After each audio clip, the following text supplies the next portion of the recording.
Now, if you've ever seen my poorly edited videos of Halo Reach, you'd know I'm something of a pro gamer myself. I just played Halo Infinite on normal difficulty and decided to make a review of it because my opinion is always correct, no matter what, again, as we all know. In this review, I'll be talking about the story, so right now is a spoiler warning. Now, to start off the review, I love the new enemy designs. They look like their old counterparts and are very appealing. The Jackals, Elites, Grunts, and Sentinels definitely look the best. The environment, also amazing.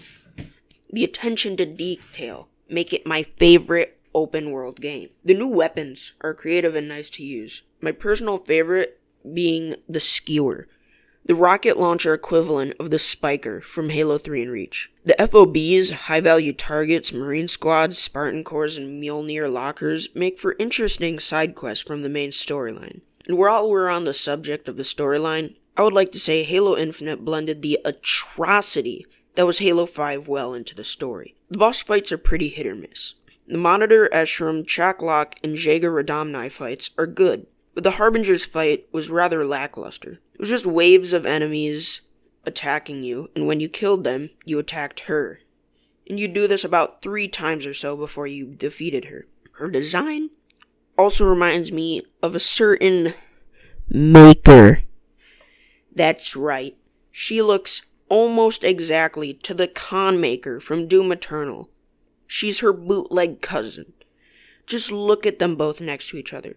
They both have absolutely massive foreheads, a weird jaw, and yellow core thingies. Now, I don't have the best history with brutes, but I think Halo Infinite handled them pretty well. The multiplayer is fun, but I don't like the vicious marketing. $20 for Mr. Chief is insane.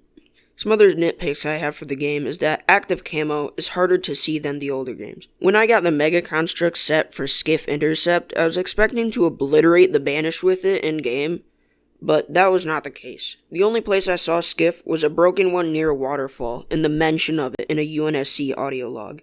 The vehicles that are actually in the game are pretty good, but I feel like the Warthog and Razorback lack weight. They're heavily armored war vehicles, but when I drive them, it feels like I'm using a hovercraft with suspension. One of my favorite aspects of Halo Infinite are the vehicle drop-off systems and the propaganda towers.